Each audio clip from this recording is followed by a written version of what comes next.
Hello, I'm going to be doing a little voiceover for today's video. I thought, what a better time to talk about the artist way and some concepts that have really transformed my life while I do some much needed intensive plant chores. I'm going to be discussing my highlights from the introduction all the way through week 4 of the artist way, and I'm hoping that these notes find you gently and help shift your perspective. Introduction. I want to reiterate what Julia Cameron emphasizes when she says, don't let the usage of God or the creator or just semantics in general get in the way of receiving the information of what I'm about to discuss. Find what's comfortable to you to be able to receive the nuggets of wisdom packed in these pages.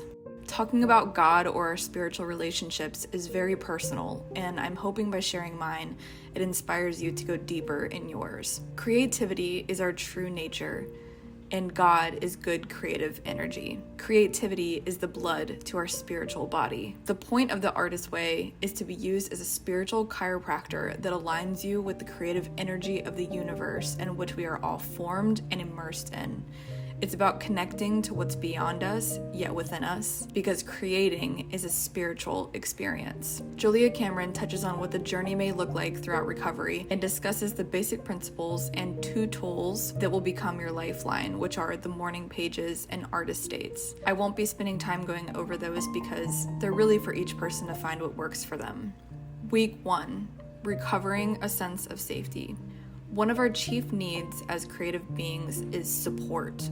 Genuine support. But most of the time, we're offered cautionary advice for our creative endeavors.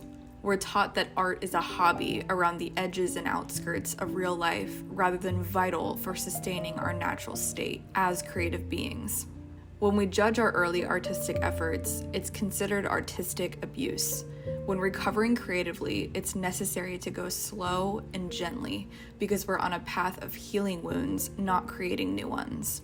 We must give ourselves permission to be a beginner, and we must work gently but seriously on deconstructing our negative core beliefs to develop healthy, positive affirmations, because positive affirmations help us to achieve a sense of safety and hope, which is the foundation of recovering creatively.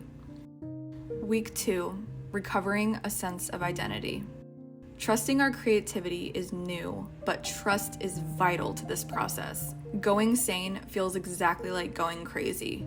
Ebbs and flows are the symptoms of recovering creatively.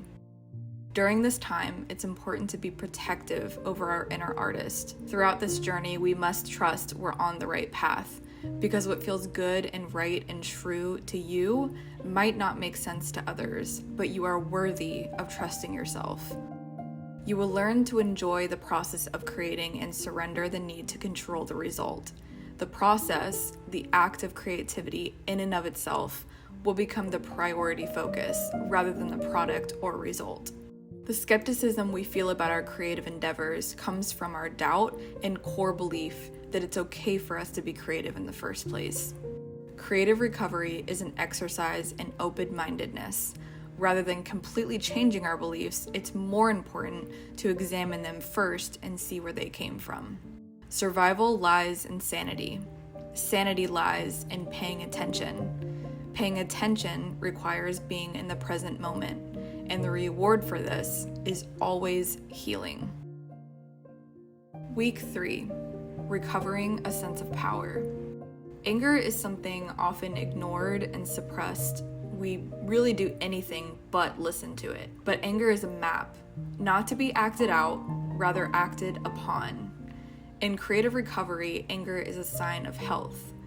We are meant to use anger as fuel to take the actions we need, and if we listen, we can usually dig deeper and translate the message anger is trying to send us. Anger is a friend, not a very gentle friend, but a very loyal friend. It always tells us when we've been betrayed or even betrayed ourselves. It always nudges us to act in our own best interest. Synchronicity.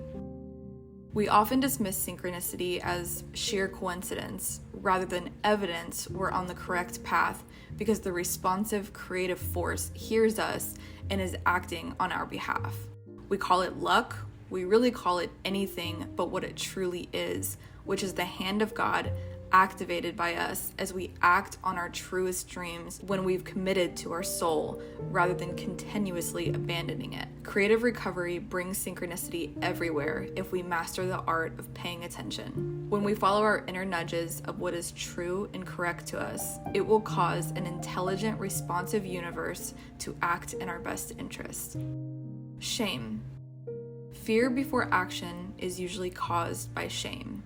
Shame is disguised as protecting ourselves as to not embarrass ourselves by using our creative voice. Sharing art is sharing secrets of humanity, and it can feel a lot like telling a family secret. But the act of making art exposes a society to itself.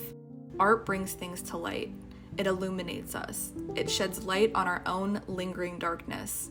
It casts a beam into the heart of our own darkness and says, "See?" This can be hard for others to receive. They aim to kill the messenger or the artist because the message angers them, because it reveals something deeper in all of us. Art heals, but the wound must be seen first before it can be healed. And from this shame, we learn that it is wrong to create, and it becomes a core belief. This is why it's important to be protective over our inner artist. By telling shame secrets through art, we release ourselves and others from darkness. But again, this release is not always welcomed, and it can cause us to abandon ourselves. The antidote for shame is self-love and self-nurturing. We must continue to simply show up because we start to believe and see it is the Creator's will for us to be creative. Growth. Growth is erratic forward movement where we must be gentle on ourselves. Creative recovery is a healing process. Think of the times of dormant as rest and know that the rest is just as necessary. More than anything, experiment with solitude. Commit to quiet time with yourself. Check in, listen, and respond gently. We will be more productive when we're nurtured and feeling that sense of safety and trust within ourselves. We must constantly commit to our soul and learn to stop abandoning ourselves. Week 4, recovering a sense of integrity. We learn to decipher the difference between real feelings and official feelings. We can officially feel okay, but are we? The root of successful creative recovery is to stop placing "it's okay," which is a denial statement, when we're actually feeling something else. We must learn to admit how we really feel. The morning pages or daily journaling realign us with our core values. And in order to have self-expression in the first place, we must find ourself to express. We discover boundaries when we discover self. We clarify our perceptions, eliminate illusion. We arrive at clarity, and clarity creates change. Kriyas. A word that means spiritual emergency or surrender. These are something you'll experience throughout creative recovery because it's cries of the soul as it's wrung through change. They are the breaking point where we see our old ways really aren't serving us anymore. And the loss of our false selves as we discover our true selves can feel traumatic, as if we don't know who we are anymore or we don't recognize ourselves. Again, going sane can feel just like going insane. As we lose our vagueness about ourselves, values, situations, etc., we become available to the present moment. We meet our truth. We meet ourselves. We meet our self-expression. Creativity isn't rooted in delusion. It's rooted in reality. It's rooted in the present moment. Terra incognita, otherwise known as unknown or unexplored territory. The more we feel that our sense of self is unknown or unexplored, the more certain we can be that the creative recovery is working. We're going deeper within ourselves, and our unknown and unexplored self will start to become our own inner promised land. Again, growth is erratic forward movement with rapid and unpredictable changes.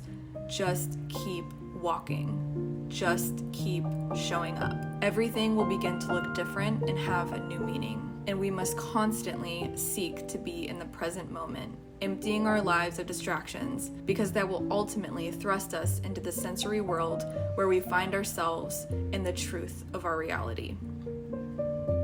The Artist Way has truly transformed my life, my perspective, my beliefs, really how I live my life in general, and I truly can't wait to discuss the next few weeks with you all at the end of this month. Thank you so much for taking the time to listen. Again, I hope these notes and takeaways found you gently and serve you on whatever journey you're on.